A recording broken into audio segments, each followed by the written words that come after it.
nós vamos trabalhar sobre o pastor que lidera e conduz os seus filhos. Esse é um assunto tão importante, porque aqui repousa exatamente um princípio pastoral. Queria que nós abríssemos a Escritura. Nós vamos partir do princípio de que isso é exigido de um pastor, e o marido ele é o pastor da sua casa, e nós vamos aplicar isso para dentro da sua própria família. 1 Timóteo, capítulo 4, versículo 12, por favor. 1 Timóteo 4, 12.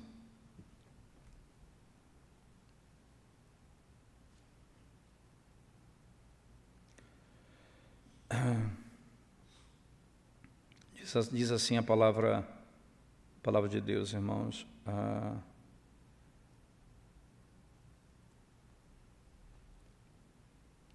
Ninguém despreze a tua mocidade, pelo contrário, torna-te padrão dos fiéis na palavra, no procedimento, no amor, na fé e na pureza. Vamos orar ao Senhor e a gente dá início ao nosso estudo. Vamos orar. Obrigado, Senhor, pela bênção dessa manhã, os irmãos que chegaram até aqui, os que estão chegando ainda, que o Senhor possa abençoar a tua igreja, o teu povo, na expectativa de que nós, como homens chamados pelo Senhor para liderar a nossa casa, possamos aprender contigo, com tua palavra, com o nosso pastor Jesus Cristo, como fazê-lo. Ajuda-nos e perdoa-nos os pecados, em nome de Jesus. Amém.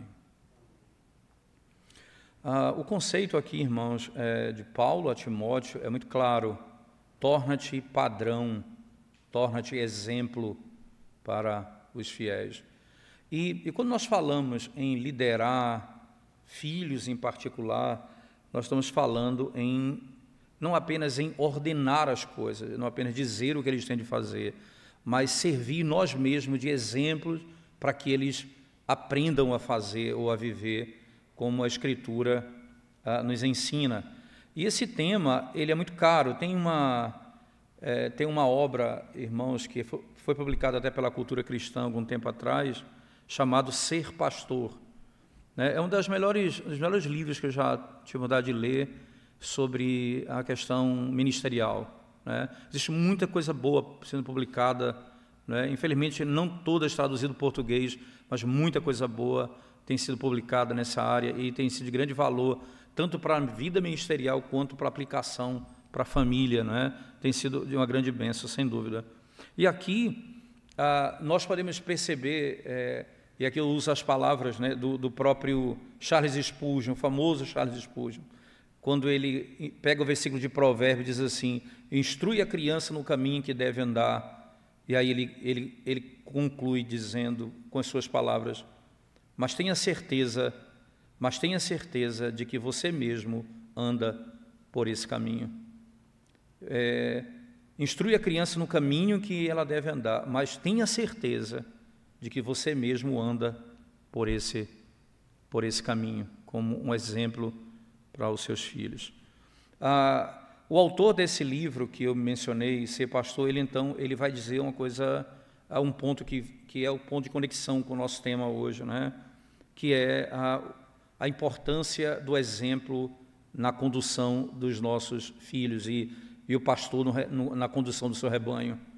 E ele cita uma frase, um pensamento de Robert Murray McCheyne, o grande escocês jovem que morreu aos 29 anos de idade, um jovem que deixou marcas profundas na vida daquela igreja e escreveu coisas que até hoje falam da glória do seu ministério. E ele dizia o seguinte, com todas as letras, irmãos, ele dizia assim, suas próprias palavras, meu povo, ou melhor, a maior de todas as necessidades do meu povo, diz ele, é a minha santidade pessoal. A declaração dele, a maior necessidade, a maior de todas as necessidades do meu povo é a minha santidade pessoal. E depois ele diz, e quão e quão extraordinário o ministro da palavra que vive uma vida santa, e como ele pode ser usado poderosamente nas mãos do Senhor. Você imagina isso na sua casa, né? O que é que seu filho mais precisa que você seja? O que é que eles mais desejam, não é? A gente pensa, não, eu quero dar para o meu filho educação, eu quero que ele tenha isso, excelente escola, e que ele viaje para tal lugar, possua isso, aquilo, outro. Mas a maior de todas as necessidades é que você seja um homem santo. O que o seu filho mais precisa de você é que você seja santo diante dele e diante do Senhor. E ele continua e diz o seguinte, irmãos, ele passa a dizer, eu quero mostrar para vocês como uma prioridade, o exemplo é uma prioridade na vida, né? E aí ele cita um outro teólogo no início do século XVIII, que morreu, ele viveu de 1642, meados do século XVII, até 1716, chamado, o nome dele é Robert Traill. Ele diz, o povo de Deus requer exemplos, o povo de Deus requer exemplos, e se eles, irmãos, né, se eles vão ser verdadeiramente e efetivamente pastoreados e ensinados, eles precisam de exemplo. Então, não é apenas o abrir da boca, não é apenas a habilidade no falar, não é apenas o saber da ordem, não é apenas isso. Nós vamos ver os nossos filhos refletindo o que nós somos, muitas vezes, dentro da nossa própria vida. As minúcias do nosso caráter, daquilo que nós agimos na nossa casa, o engano, a hipocrisia, a falsidade. Quantas vezes você vai ver os seus filhos aprendendo com tanta rapidez essas coisas dentro da sua própria casa? E ainda pensando nisso, o mesmo autor, ele diz o seguinte, ele cita John Thornton, um mercador riquíssimo na época, no período da história da igreja, e um beneficiador, aquele que era um homem que ajudava tanta gente e ajudava também a causa da Inglaterra no período ali do século XIX. Esse cidadão escreveu para Charles Simeon, no começo do seu ministério, quando ele estava iniciando o ministério, ele diz, preste atenção no teu próprio espírito, isto é, cuida do teu próprio espírito, cuida de como você reage às coisas, veja como você vive. Aí ele continua e diz mais, faça tudo em amor. Você deve crescer em humildade para que você possa subir em glória. Eu recomendo que você preste atenção na sua própria vida, pois de modo geral, diz ele, assim como é o ministro, assim também é o povo. E aqui o exemplo é, assim como é o pai, assim são os seus filhos. Assim como é a nossa casa, assim eles vão refletir. Daí o apóstolo Paulo vai dizer com tanta clareza, irmãos, lá em 1 Timóteo capítulo 3. Se você não governa bem a sua casa, você não pode governar a casa de Deus. Que é um exemplo inequívoco nesse ponto, né? E aqui eu passo a mostrar para vocês que esse princípio do exemplo não é um princípio apenas que os teólogos querem afirmar, isso é um princípio da própria Escritura Sagrada. Quando você vai para o Antigo Testamento, lembra que Deus ali, ele cria o mundo em 6 dias e descansa no 7º dia. E se torna um exemplo e uma ordem, que no 4º mandamento diz, você deve trabalhar 6 dias e descansar no 7º, porque o Senhor fez isso. O exemplo do que ele fez, aquilo que ele fez é bom, e o que é bom deve ser ordenado, deve ser mandado, deve ser ordenado para o povo. O Senhor nos mostra isso. Olha, ele vai descrever, ora, vocês vão ter escravos na sua terra, lembre-se, não tratem eles como vocês foram tratados no Egito, lembre-se de que vocês foram estrangeiros, pobres e miseráveis no meio do Egito. E eu arranquei vocês de lá. Em outras palavras, o exemplo que vocês vão dar é o exemplo como eu cuidei do estrangeiro, do pobre e do miserável. Como eu fiz, vocês vão fazer também. E aí o exemplo do próprio Senhor Jesus Cristo, você vai lembrar muito bem do texto lá em que o Senhor Jesus Cristo, ele vai lavar os pés dos discípulos, lá em João 13, verso 12 a 17. E aí, o que é que acontece naquele texto, irmãos? Jesus lava os pés dos discípulos, Pedro chega para Jesus e diz, Senhor, nós deveríamos lavar os teus pés, como é que o Senhor faz isso, né? E aí o Senhor diz a ele, a Pedro, aquele a quem eu não lavar não tem parte no meu reino. E Pedro disse, Senhor, então me dá um banho, me lava toda. E o Senhor diz, Pedro, aquele que já foi lavado não precisa ser lavado novamente. E em outras palavras, né, o seu pecado já foi perdoado completamente, você não precisa de um novo lavar purificador. Aí ele diz assim, o texto diz assim, eu vou deixar exemplo de como vocês devem proceder, porque na nossa jornada nós vamos acumular poeira nos pés, e nós precisamos perdoar os pecados uns dos outros. E o que eu estou ensinando a vocês é que vocês devem perdoar uns aos outros. O Senhor diz, eu vou deixar um exemplo como vocês devem fazer.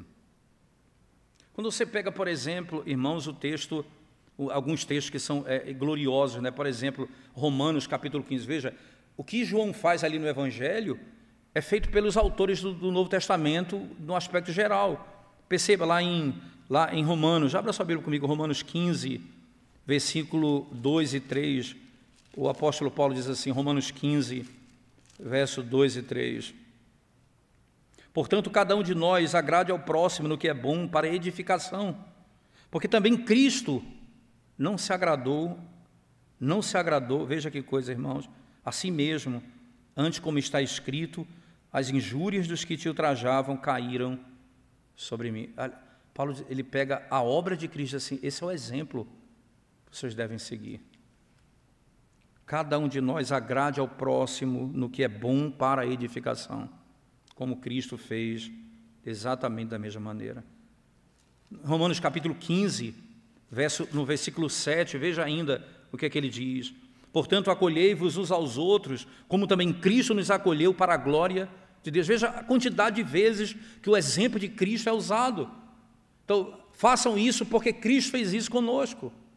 Então, você percebe que o exemplo, o padrão aqui, ele é fundamental na direção e na condução daqueles que estão debaixo da nossa autoridade, não é? Na segunda carta de Paulo aos Coríntios, no capítulo 8, a gente pode multiplicar os versículos aqui, mas vamos ver apenas alguns, né? Segunda carta de Paulo aos Coríntios, capítulo 8, verso 9, o apóstolo Paulo aqui, irmãos, ele está exortando a igreja a ser fiel na contribuição, somente aos pobres, e o que argumento ele usa para incentivá-los a contribuir? É engraçado porque, normalmente, a gente vai tentar convencer as pessoas de que elas devem melhorar a contribuição porque nós estamos devendo. Isso é um motivo responsável, isso é bom, não tem, estou falando, mas ninguém vai ser movido meramente por saber disso. O que nos move é o Evangelho. O que nos move a fazer o que é certo é o Evangelho. Se o Evangelho não nos mover, irmãos, a nossa responsabilidade com dívida não vai nos mover. Não funciona assim. E aí veja o versículo 9, o que ele diz, pois conheceis a graça de nosso Senhor Jesus Cristo, que sendo rico, se fez pobre por amor de vós, para que pela sua pobreza vos tornasseis ricos. E aqui ele está dizendo, veja, eu vou lhe mostrar como é que funciona. Ele era rico e se fez pobre, para que vocês que eram pobres fossem feitos ricos da graça de Deus. Quer aprender o que é contribuir? Olhe para Cristo, o exemplo dele. Não é o irmão que mais contribui, ele é bom exemplo, mas ninguém vai me mover intimamente se não for o poder do Espírito no Evangelho. Não tem saída para isso. Você pode, quantas vezes a gente é constrangido pelo exemplo dos outros? Fulano é muito bom, fulano contribui, fulano é muito generoso. Isso é bom, a gente fala, tal, mas não me move na minha conduta. O que me move é o Evangelho, é o exemplo de Cristo. Esses irmãos, eles têm exemplos de Cristo. E eles podem nos ajudar como alguém que imita a Cristo, mas não como aqueles que vão mover meu coração para a obediência Somente o Evangelho vai, de fato, fazer isso em nós. Somente Ele vai fazer isso em nós. Aí, quando nós olhamos para Timóteo, Paulo dizendo a Timóteo, você precisa ser padrão dos fiéis. Porque você tem que ser exemplo para as pessoas. Se você vai guiar um rebanho, você tem que ser um padrão para eles. No quê? Padrão no quê, ele vai dizer? Na palavra. O que você fala, do modo que você fala, a maneira como você trata as pessoas. Esse é um exemplo que você tem para lidar com cada um. Isso reflete Cristo na nossa conduta. Mas ele diz mais, irmãos, no procedimento. Como é que nós procedemos? Como é que nós lidamos com as questões da vida? Tudo isso é afetado pelo Evangelho, que a igreja vai aprender com os líderes dela a imitar a Cristo, porque eles imitam a Cristo. Veja que Paulo diz em 1 Coríntios 11:1, sede, pois, meus imitadores, como eu sou de Cristo. Sede, pois, meus imitadores, como eu sou imitador de Cristo. Nós temos um texto na segunda carta de Paulo, e aí, só concluindo aqui para nós irmos para a segunda Tessalonicenses, veja o texto, irmãos, na palavra, no procedimento, no amor, e o amor, lembra que o amor é o braço da fé, né, na prática, naquilo que, como eu amo a Deus acima de todas as coisas, e como eu amo ao próximo como a mim mesmo, como eu tenho misericórdia, como eu procuro socorrer as pessoas, na fé. Esse é um negócio, irmãos, que é da natureza desse trabalho, é a fé. Nós confiamos no Senhor, nós pregamos e cremos no poder do Evangelho, nós esperamos pacientemente pela transformação que só Deus pode fazer. E na pureza no falar, pureza de coração. Fugimos de brincadeiras de duplo sentido. Nós somos exemplo para os jovens, irmãos. Esses jovens, eles vão nos imitar no modo de falar. Eles vão nos imitar no modo do nosso comportamento. Eles vão nos imitar no modo em que você procede diante das circunstâncias, como você fala. Não pense que eles vão imitar você meramente naquilo que você diz no púlpito. E aí Paulo, na segunda carta aos Tessalonicenses, veja, e aí eu termino aqui para a gente entrar usando esse gancho para o exemplo do pai dentro da casa. Segunda carta de Paulo aos Tessalonicenses, preste atenção, irmãos, na linguagem no capítulo 3, verso 16. Segunda Tessalonicenses, capítulo 3, verso 6 em diante, ele diz assim, 2 Tessalonicenses 3, 6 em diante. Nós vos ordenamos, irmãos, em nome do Senhor Jesus Cristo, que vos aparteis de todo irmão que ande desordenadamente. A palavra desordenadamente aqui é a palavra para ociosamente, tá certo? Então, aqueles que andam ociosamente, sem trabalhar, e não segundo a tradição que de nós recebestes. Pois vós mesmos estáis cientes do modo porque vos convém imitar-nos. Veja que coisa. Visto que nunca vos ordenamos, visto que nunca nos portamos ociosamente entre vós. Veja que coisa. Vocês devem se portar dessa maneira, e eu deixei exemplo, e vocês viram que eu nunca me portei ociosamente no meio de vocês. Como isso, irmãos? Nem jamais comemos pão à custa de outrem. Pelo contrário, em labor e fadiga, de noite e de dia, trabalhamos a fim de não sermos pesados a nenhum de vós. Não porque não tivéssemos esse direito, mas por termos em vista oferecer-vos exemplo em nós mesmos para nos imitardes. Veja que coisa. Eu estou aplicando o Evangelho à minha própria vida para que vocês tenham um exemplo de como vocês devem trabalhar. Agora imagine, irmãos, nosso tema não é trabalho, nosso tema é exemplo. Como é que um pai guia os seus filhos?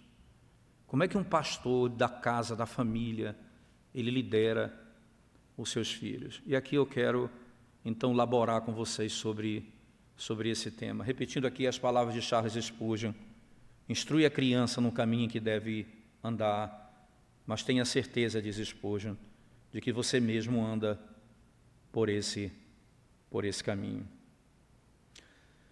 As crianças, elas precisam desesperadamente de direção na vida. É da natureza da criança. Ela precisa de direção na vida. Elas querem saber o que é realmente importante. Querem saber o que devem fazer.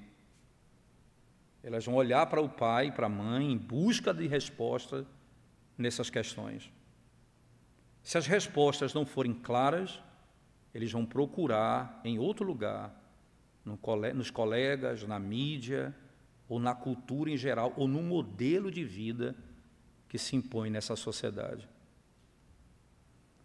Então, quando nós iniciamos, irmãos, esse estudo, né, a gente tratou de alguns pontos, eu queria só reiterar aqui, é um ponto que já foi tratado lá atrás, mas só para reiterar, que o objetivo para o qual conduzimos nossos filhos é que eles venham conhecer o Senhor Jesus Cristo e segui-lo. Quando eu digo assim, sede depois meus imitadores, como eu sou de Cristo, eu estou dizendo, eu sigo a Cristo, eu vou lhes ensinar como seguir a Cristo. Não é meramente como seguir a mim mesmo, não é um fim em mim mesmo. Até porque os seus filhos logo, logo deixarão sua casa, e se eles não aprenderem a seguir a Cristo, eles vão se atrapalhar na vida. Eles vão se atrapalhar na vida, né? O seu objetivo deve ser o mesmo do Senhor, nosso pastor, que guia pelas veredas da justiça, por amor do seu nome. Como pai, então, você também deve se preocupar para que seus filhos saibam como seguir a Cristo quando se tornarem adultos. Vocês vão instruí-los para que eles saibam seguir a Cristo quando eles se tornarem adultos. Então, primeira coisa, irmãos, primeiro ponto nosso, né, que depois vamos dividir em 3 partes. Esse é o nosso tema: o pastor conduz sua família, o pastor conduz seus filhos. Nosso relacionamento com Deus é descrito de várias maneiras, inclusive como ovelhas em relação ao nosso pastor, e outras vezes como filhos adotivos em relação ao nosso Pai Celestial. Ambas são imagens reais, irmãos, e riquíssimas, mas existe diferença entre elas. Não é? Há uma diferença entre elas, é que os filhos eventualmente deixam a casa. Os filhos eventualmente deixam a casa. A natureza do seu relacionamento com os pais muda. Ele vai deixar o seu pai e sua mãe e vão se tornar, quando casar, uma só carne com outra pessoa. As ovelhas, porém, sempre dependem de seu pastor, do nascimento até a morte. Eu preciso ensinar os meus filhos a serem ovelhas de Cristo, para que, mudando a minha relação com meu filho, ele continue como ovelha do bom pastor e siga os passos de Cristo no modo como ele deve proceder. O adjetivo ao conduzir seus filhos, ou melhor, não só o adjetivo, que é essa qualidade de seguir os filhos, mas até mesmo aquilo que é o fim ao conduzir os filhos. O fim disso, irmãos, é prepará-los para seguir o Supremo Pastor por toda a vida. Então a minha liderança deve apontar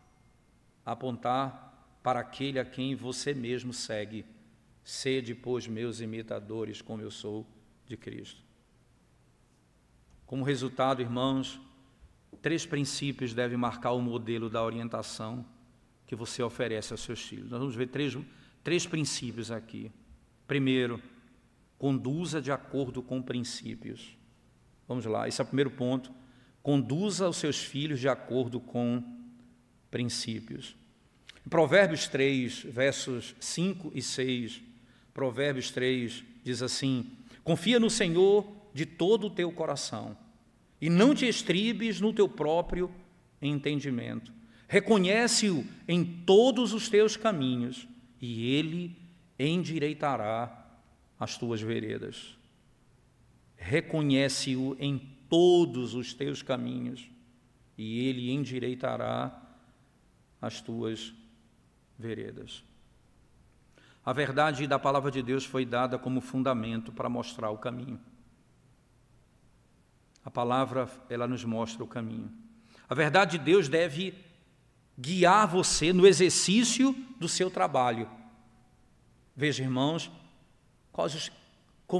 com que base eu guio os meus filhos? Com que fundamento eu faço isso? Na administração de suas finanças e em seu relacionamento com a família, tudo deve ser guiado pela palavra. Ela também deve orientar as decisões que você toma em todas as áreas da sua vida. Seus filhos observarão isso, e isso terá impacto sobre eles. Você não vai parar e sentar com ele e dizer: olha, veja como eu faço tudo com princípios bíblicos. Faça tudo com princípios bíblicos e depois aponte isso para ele.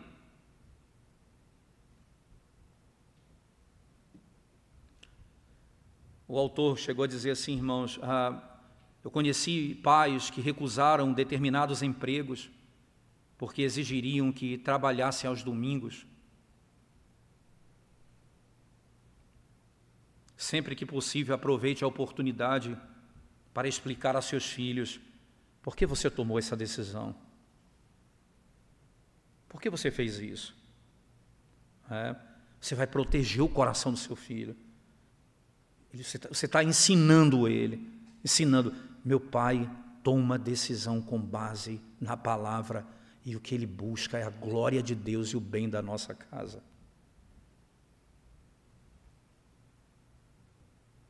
Explique a seus filhos por que você tomou essa decisão específica, quais princípios bíblicos nortearam sua escolha. Também encorajem os seus filhos a serem suficientemente transparentes. E como sendo você mesmo transparente? Quando você tomar decisões ruins, você vai ensinar aos seus filhos o que você aprendeu com essa experiência ruim. Você não é perfeito, mas você pode usar tudo isso para edificar e instruir o seu filho. Porque quando eu tomei aquela decisão, eu fui baseado em raiva, baseado em sentimento de mágoa. Quando eu tomei aquela decisão, por isso é tão pecaminoso, é tão ruim tomar decisões nesse aspecto. É melhor você confiar na palavra. Se nós tivéssemos caminhado dessa maneira, você vai instruir seus filhos também. Uma decisão ruim seria um daqueles momentos em que você se estribou no seu próprio entendimento. Como Provérbios vai dizer, não te estribes no teu próprio entendimento. Você vai olhar para o texto e dizer, sabe o que foi que eu tomei essa decisão ruim? Porque eu agi segundo a minha própria sabedoria, os meus próprios sentimentos naquele momento. E aqui, irmãos, é claro que você deve esperar até que seus filhos tenham maturidade suficiente para processar as informações que você deve compartilhar com eles, enquanto você não pode lidar com os detalhes desse argumento. Procure viver em submissão à palavra, tomando decisões que busquem o bem da sua casa e a glória de Deus acima de tudo. Não se esqueça de voltar à história. Não se esqueça de fazer da história bíblica a história sua e dos seus filhos. Relembra com seus filhos as formas pelas quais o Senhor conduziu Israel, como Israel pecou quando andou pelos seus próprios caminhos e como Deus os puniu, e como Deus pacientemente os instruiu. Relembra isso, mostra essa história, faz com que essa história seja a história dele. Lembra que nós como família, nós temos histórias da nossa família. Eu lembro do meu avô, eu lembro da minha infância, mas é preciso estar na minha memória aquilo que eu não vi, que é a história que está registrada na palavra de Deus, do povo de Deus. Essa é a minha história, e eu aprendo com ela também, eu vou ser instruído nela também. Mas, por outro lado, eu posso pensar na história um pouco mais presente comigo, não é? Eu vou relembrar também, irmãos, as formas pelas quais o Senhor me conduziu na escolha de uma faculdade, ou na escolha de um emprego, ou como Ele me guiou até a esposa, até a mãe de vocês, como foi que Ele me conduziu. O exemplo de vocês vai trazer neles desejo de viver essa realidade. Quando seus filhos estiverem em posição de fazer escolhas significativas por si mesmos, ajude-os a compreender os princípios bíblicos que se relacionam com as decisões que você tomou ou com as decisões que eles precisam tomar. Isso é uma boa preparação para os dias futuros, irmãos, quando eles serão adultos e terão suas próprias famílias e vão tomar decisões. A gente sai de um extremo para o outro muito facilmente na história. Então, de homens que não sabem tomar decisões para homens que vivem tomando decisões. Está ótimo tomar decisões, mas não é simplesmente tomar decisão, é saber tomar decisão, é ter princípio, é ter valores. Não é apenas dizer, eu faço isso, quem decide sou eu. Tá? Tudo bem, é bom isso, mas não faça isso sem princípios, sem que isso instrua. Você não está apenas pensando na decisão que você está tomando, você está ensinando os seus filhos, você está liderando sua casa. E eles precisam entender isso, que você está tomando essa decisão por causa do amor a Deus, da sua palavra, do Evangelho, daquilo que o Senhor requer de você. Esse é o grande desafio nosso, irmãos. O grande desafio é que a liderança e a tomada de decisões baseadas em princípios caminham contra a corrente na maioria dos colegas dos filhos, na maioria da mídia e da maioria da cultura em geral. A conveniência, o lucro, o prazer, a realização pessoal se tornaram fatores determinantes na forma como muitos conduzem suas próprias vidas. Apenas isso. Apenas isso. Alguém decide tomar uma decisão de mudar de país, e ele está preocupado se lá tem emprego para os meus filhos, para os filhos, e em segundo lugar, terceiro lugar, se lá tem uma igreja fiel. O que é que me move? O que é que eu estou ensinando aos meus filhos? O que é prioridade nessa vida? Você não está protegendo seus filhos para o futuro, porque eles também estão aprendendo com você a tomar decisões baseadas em princípios que não são bíblicos,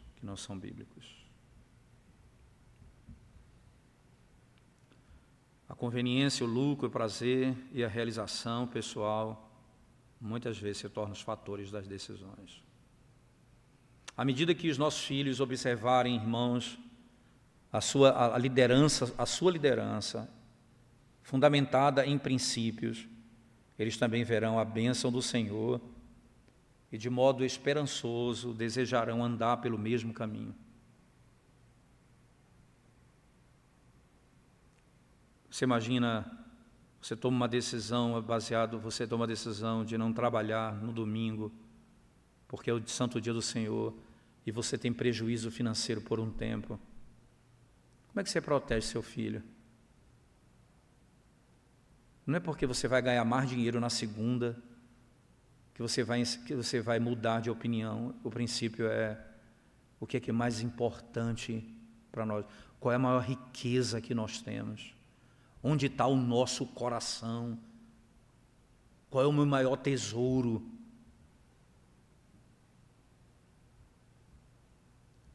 No mundo egoísta, no mundo que cada vez mais as pessoas vivem para si mesmas, né? Lendo sobre a questão de mídia que nós vamos trabalhar no acampamento, eu estou me impressionando cada vez mais como o pecado dessas coisas se refletem ali, me impressionam muito, irmãos, como que você é o narcisismo, é como você aparenta, como as pessoas lhe veem, os seus sentimentos expostos para todo mundo. Você vive para você mesmo. E isso é algo que tem trazido grande sofrimento. E cada vez mais nós vivemos para nós mesmos, achando que estamos servindo a nossa própria casa e os nossos próprios filhos. Isso é algo que nós vamos perceber cada vez mais. Ao mesmo tempo, irmãos, seus filhos aprenderão que a liderança baseada em princípios é muitas vezes o caminho mais difícil e mais custoso. Nem sempre vocês terão lucro no outro dia. Mas se o teu lucro for os benefícios para a alma, para a eternidade, vocês serão os mais ricos nessa terra. Nada compra, nada é mais prazeroso do que estar na casa de Deus, adorando o Senhor com sua família.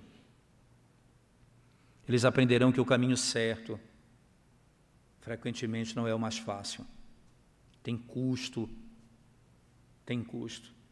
Também aprenderão o valor inestimável de seguir ao Senhor e ter uma consciência limpa, você fazer o que agrada a Deus e dormir à noite em paz. Em paz me deito e logo pego no sono.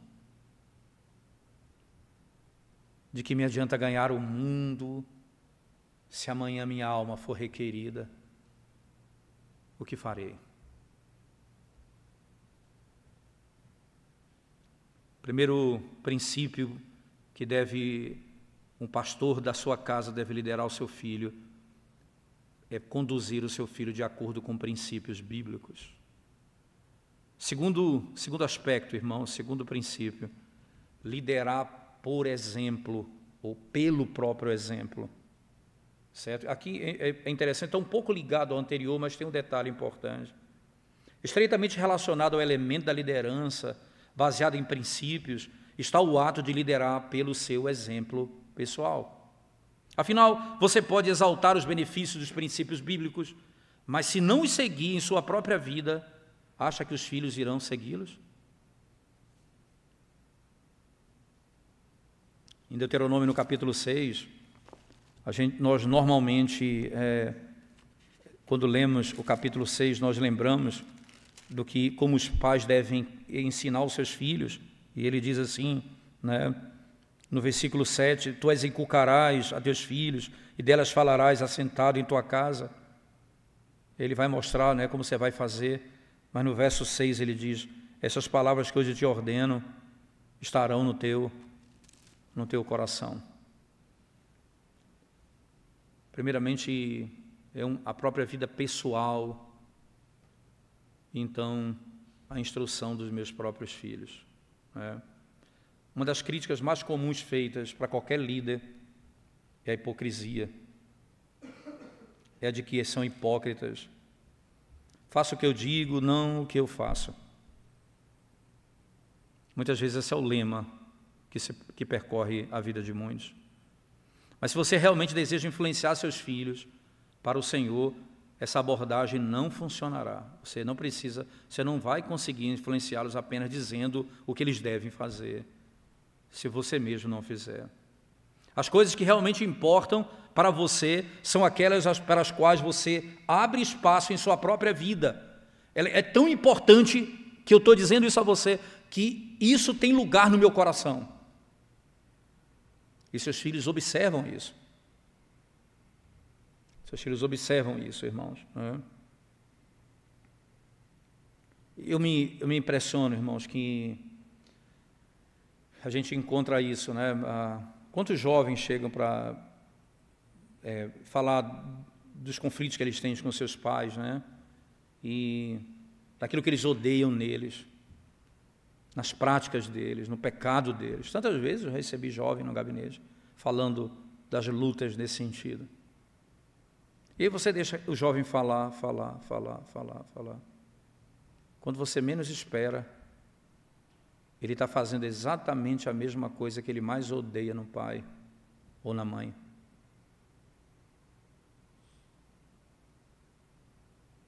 Porque ele tem o princípio de que é errado, mas nós somos levados pelo exemplo.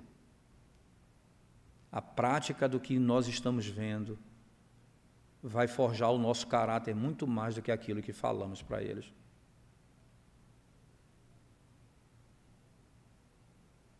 Isso é impressionante, não é? Na vida comum dos nossos filhos. Muitas coisas nesse sentido vão ser manifestadas assim, né? Será que eles acharão importante, realmente importante, ler a Bíblia, se nunca ouvirem lendo a Bíblia? Será que eles vão achar extraordinário orar, se eles nunca viram você orar? Como vai ser isso, irmãos? Considerarão prioridade ir à igreja e se envolver com o povo de Deus, se você os manda, mas não vai com eles? Seus filhos falarão com respeito aos outros, se ouvirem a forma como você fala da sua esposa? Considerarão necessário ser honestos e se constantemente ouvirem distorcer a verdade ou enganar os outros? Você acha que os seus filhos vão ser honestos se eles perceberem a malícia no seu falar, o engano nas suas palavras? O autor pergunta: quem você pensa que está enganando?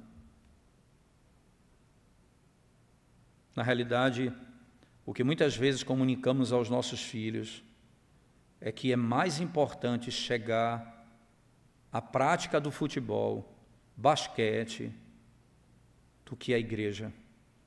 É mais importante estar no horário para essas coisas do que na casa de Deus. O que você está comunicando verdadeiramente aos seus filhos? Se ele nunca chega atrasado numa escola, mas sempre chega atrasado na igreja.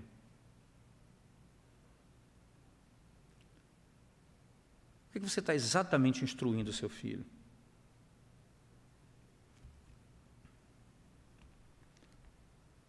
O autor, ele conta a experiência pessoal dele, chama a atenção nesse sentido. Ele diz assim: sou grato por ter sido criado por pais consistentes na prática daquilo que ensinavam.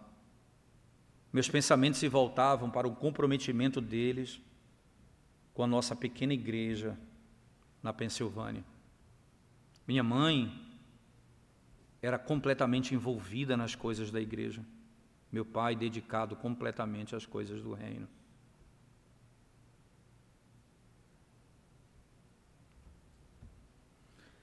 Conheci uma família aqui em Tegipió, um presbítero contou um pouco da história do seu pai.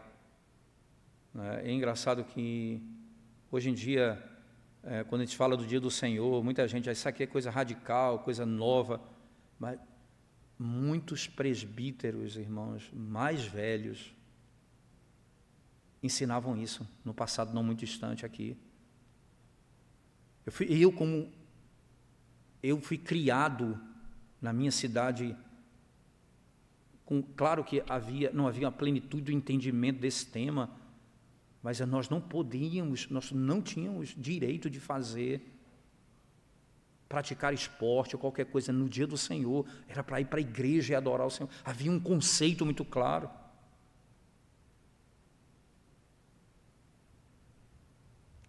Isso vamos chamar assim, era algo que movia a nossa conduta, o exemplo. Isso a gente aprendeu. E esse presbítero, e eu fiquei impressionado que ele contando sobre o seu pai, que também era presbítero dessa igreja, dizendo, meu pai comprou um sítio aqui no interior, e nós íamos na sexta-feira para lá, sábado à noite nós voltávamos, não tinha história, não tinha quem pudesse fazer, ele estava de volta para cultuar de manhã e de noite na igreja. Que coisa impressionante, irmãos. E ali, aí quando você vê a igreja se apartando disso, esses jovens, a igreja vai se apartando, mas eles têm um exemplo do pai, que marcou a vida deles.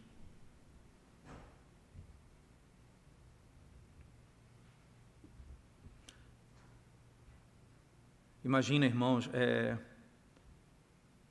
alguém que trabalha a semana inteira, cansativo, eu sei que não é fácil. Tem igrejas hoje que estão, por exemplo, tirando os cultos da manhã, deixando só no final da tarde EBD e culto à noite, para ter mais tempo para descansar no dia do Senhor. O que essa liderança está ensinando, não é? Mas você imagina os pais que trabalham duro durante a semana, duro, irmãos, de manhã à noite, e que zelam pelo bem-estar da sua casa. Domingo eles desejariam estar deitados, descansando. Eles levantam e vêm à casa do Senhor para adorá-lo. Eles têm compromisso com o seu Deus e com seus filhos.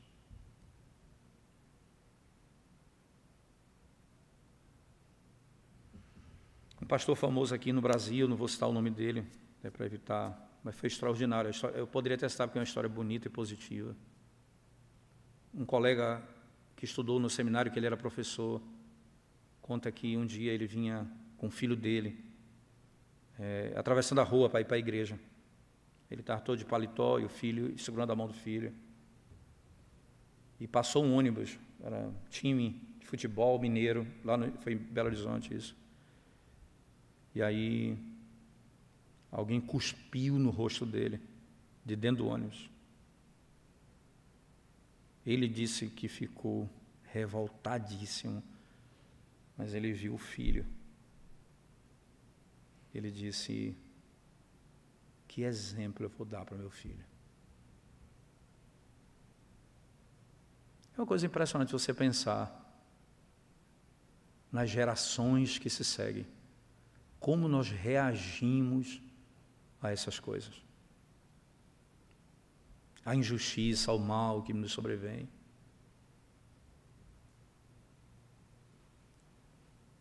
Ele conta que ele pegou o lenço, limpou o rosto.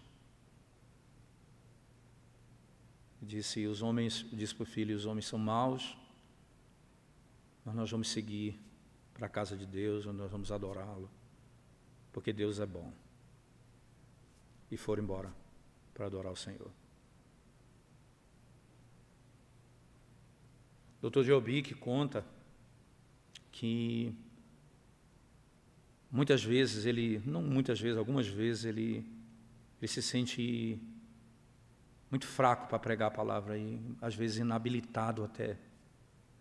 E ele conta que algumas vezes ele desanima. E um dia ele estava no carro com a esposa, indo pregar numa cidade, e ele ficou calado, não abriu a boca. Aí a esposa botou a mão no ombro dele e disse, novamente? Ele disse, novamente.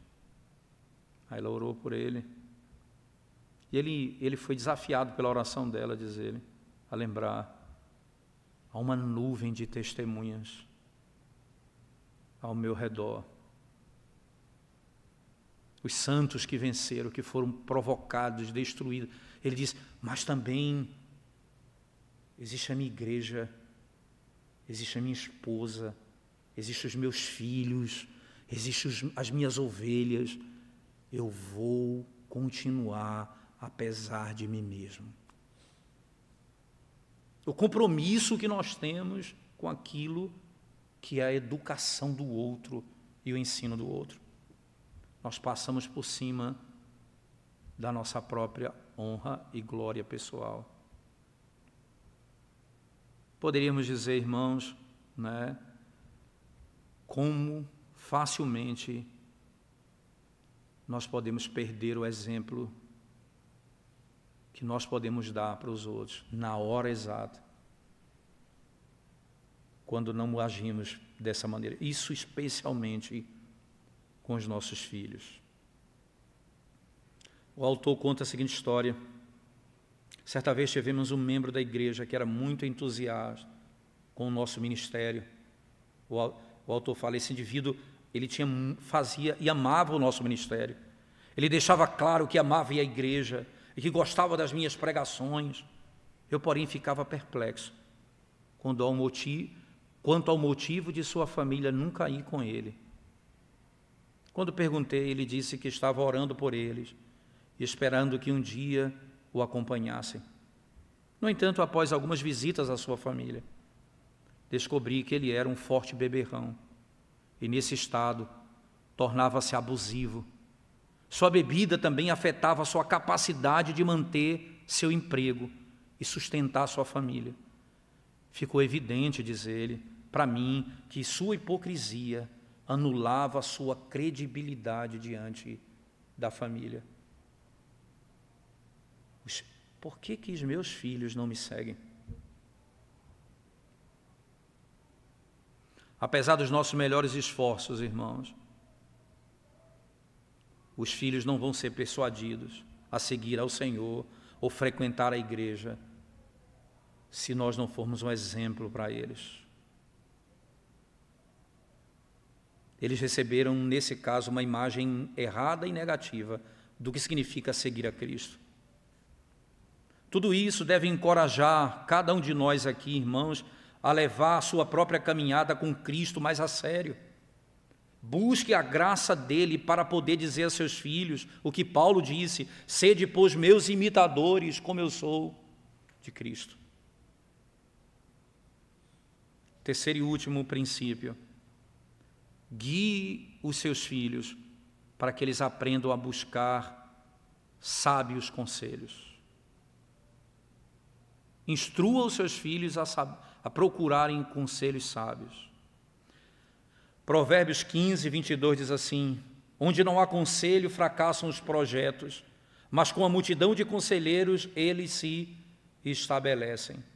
Provérbios 20, 18 diz assim: os planos se firmam com os conselhos, e com prudentes orientações deve-se fazer a guerra. A quem você recorre para buscar sabedoria em situações desafiadoras e decisões que você precisa tomar? Deve ser alguém firmado na palavra, alguém que conheça você e a sua situação, e alguém com quem você pode confiar e contar. É crucial comunicar aos seus filhos a importância de buscar conselhos sábios nas decisões que nós tomamos. Quando ainda são pequenos, eles aprenderão os benefícios disso ao buscarem o seu conselho ao longo do caminho. Os seus filhos aprenderão a vir a você pedir conselho para como eles devem proceder.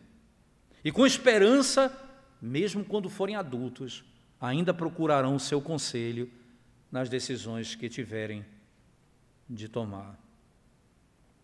É claro, você como pai, você não vive dentro da vida do seu filho casado. Isso não funciona assim. Você não fica interferindo na vida dele. Você não vive dando ideia. Mas é impressionante e glorioso quando o seu filho vem a você pedir conselho sobre alguma coisa. Por que isso é tão interessante? Porque ainda assim, há uma realidade que pode e deve ser mantida. Os seus filhos confiam na sua palavra. Por algum princípio, por alguma razão claramente estabelecida. Raramente, irmãos, raramente haverá uma decisão importante na sua vida adulta na qual você não tenha consultado seus próprios pais, caso vocês ainda os tenham, quando eles agiram dessa forma sábia com você. Quem me conhece melhor do que meus pais? Encoraje seus filhos, irmãos, já adultos, a continuar buscando conselhos dos pais. Não porque você não seja sábio, mas porque eles olham para você dessa maneira. Eu já contei isso para vocês 1000 vezes, mas a minha decisão quando voltei de Greenville para o Brasil, de vir para Recife, foi com base no conselho do meu pai, particularmente. Eu tinha aceitado o convite de Recife para vir, e uma semana depois recebi um convite quase que impossível de negar, de Teresina, tanto do seminário quanto da igreja do Jockey na época. Em termos financeiros, 4 vezes mais do que eu ia ganhar em Recife, no mínimo. Mas eu tinha dado minha palavra ao seminário, que viria.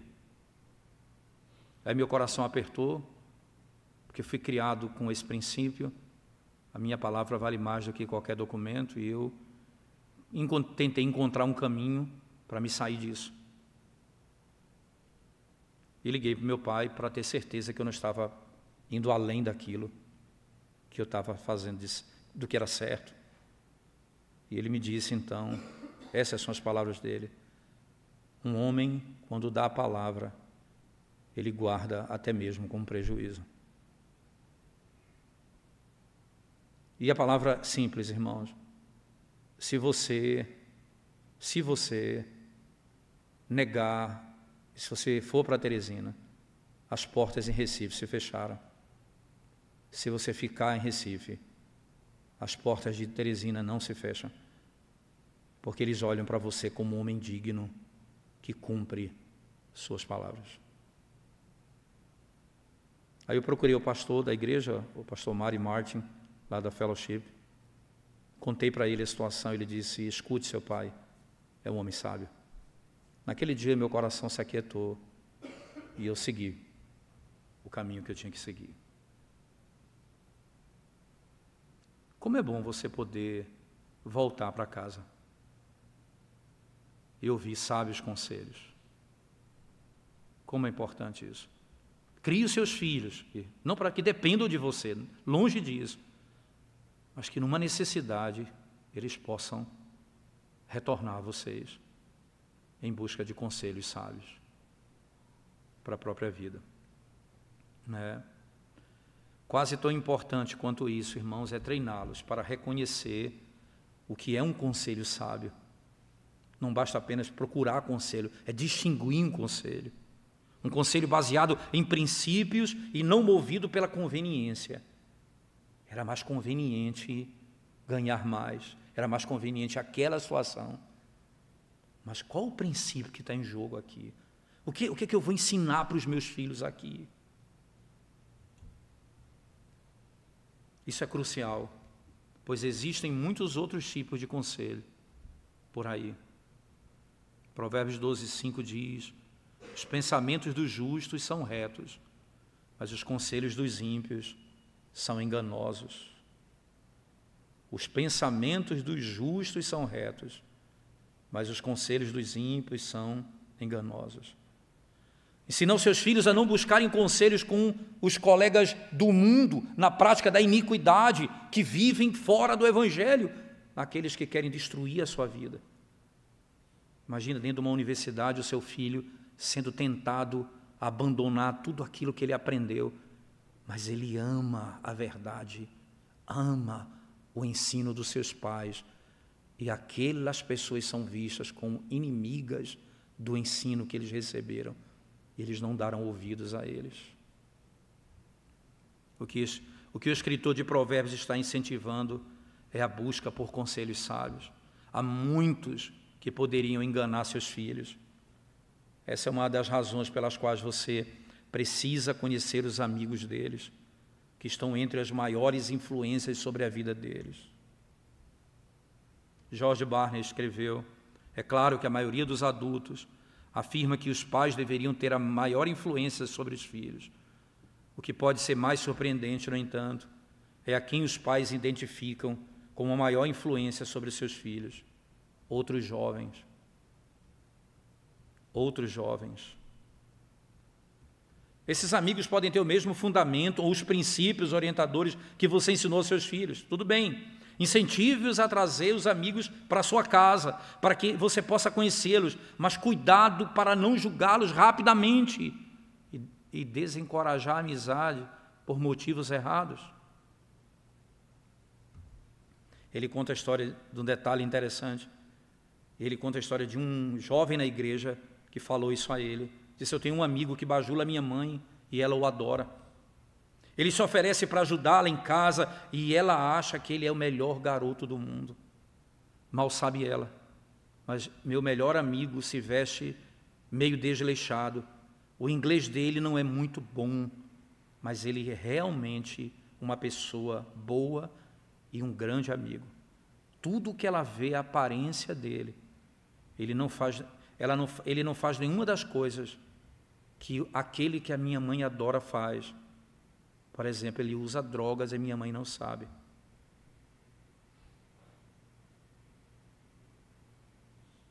É óbvio que cuidado para que a gente não julgue as pessoas meramente por aparência. Preciso conhecer bem, até para poder ensinar. Veja, a gente não vai... Chega uma fase da vida que seus filhos vão ter amigos. E hoje eles têm amigos de uma certa medida, depois eles vão crescendo, vão ter outros amigos de um outro nível. Você precisa ensiná-los a discernir o amigo que teme a Deus para o amigo que não teme a Deus. E existe aquela amizade geral, que você fala com todos, e existe aqueles que são próximos, porque são aqueles que vão levar você a Cristo. Esses são os amigos do Evangelho, que estão no Evangelho com você, e você não pode imaginar amizade fora desse Evangelho.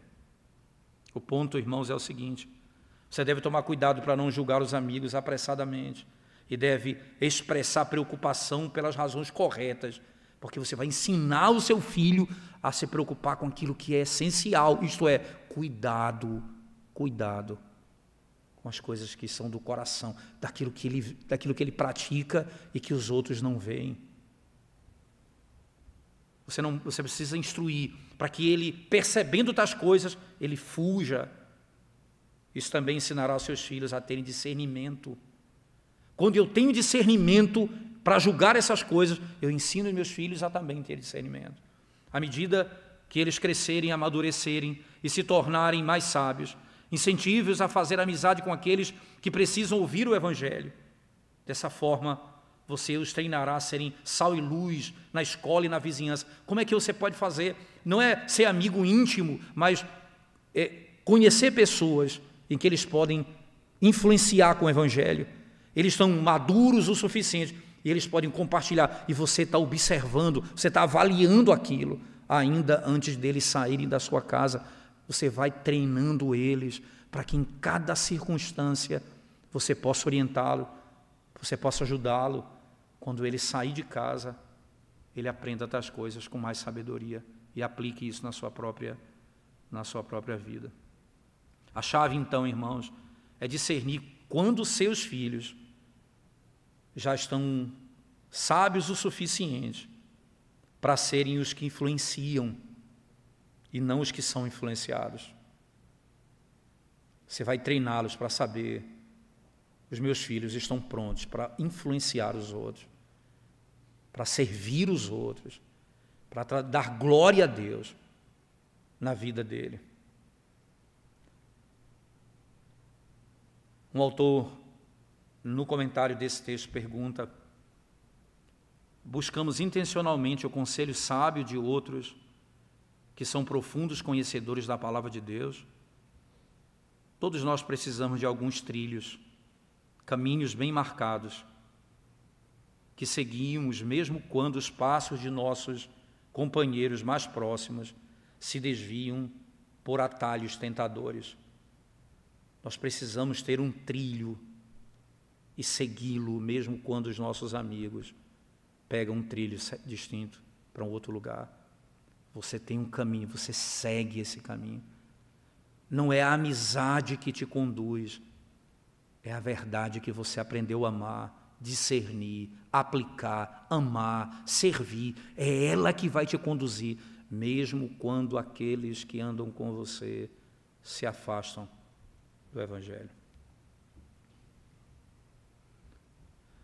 O que é que a gente pode então concluir, irmãos, pensando em algumas perguntas básicas, né, que nós devemos fazer para nós mesmos? A orientação que você oferece aos seus filhos é baseada em princípios? Quais princípios bíblicos que você usa para tomar decisões? Segundo, por que é importante liderar pelo exemplo? O que Paulo quer dizer? Sede, pois, meus imitadores, como eu sou de Cristo. O exemplo dele era uma forma de ensiná-los a imitar a Cristo. Quem é a principal influência sobre a vida do seu filho hoje? Quem é a principal influência sobre a vida do seu filho hoje?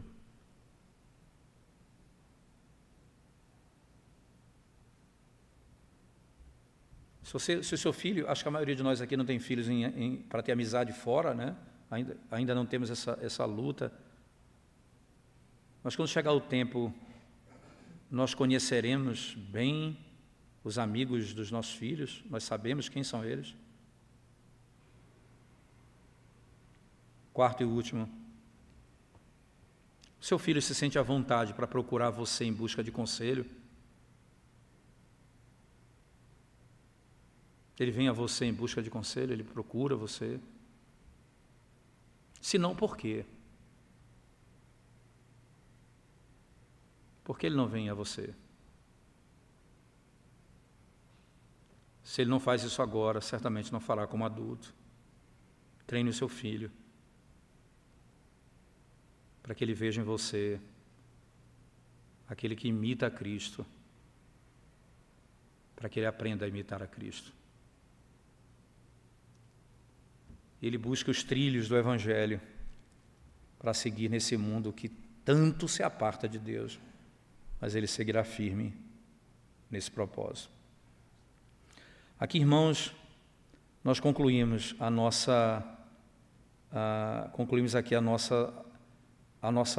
o último tópico do segundo ponto, que é o pastor que lidera a sua família. Hoje nós então concluímos: o pastor lidera os seus filhos. Próximo mês de outubro, nós vamos, depois do aniversário, acho que acho que o último final de semana de outubro, nós vamos voltar, né, e vamos trabalhar esse tópico inteiro, que é o pastor prover para a sua família. Vamos falar de dois tipos de provisões: provisão material e provisão espiritual. Tanto o trabalho quanto a palavra de Deus. A importância do pastor que provê para a sua própria casa. Tá bom? Alguma pergunta, alguma dúvida, irmãos? Se você tiver, faça agora o cálice para sempre.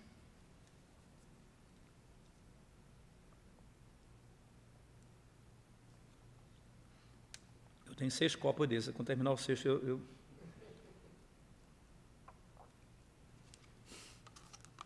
Não, são só 2, né, Tião? Então, tudo bem. Vamos orar então, irmãos. A gente encerra. Senhor, nós te damos graças pela bênção dessa manhã, pela oportunidade de refletirmos sobre esse tema tão precioso para a vida da igreja. Como nós somos desnudados diante da Tua palavra, ó Deus, cada um de nós, né, são nossas fraquezas, nossos erros, nossos pecados. Como nosso coração, ele se revela como quem precisa continuamente de direção e de orientação na Tua palavra. E o nosso coração é tão inclinado para o mal, Senhor Deus. Derrama sobre nós a Tua graça e o Teu Espírito, não apenas para o nosso bem, Senhor Deus, mas para o bem dos nossos filhos, o bem da nossa casa, o bem da Tua igreja, para que os nossos filhos sejam criados de modo a glorificar o Senhor verdadeiramente. Pedimos isso em nome de Jesus. Amém, Senhor Deus. Amém.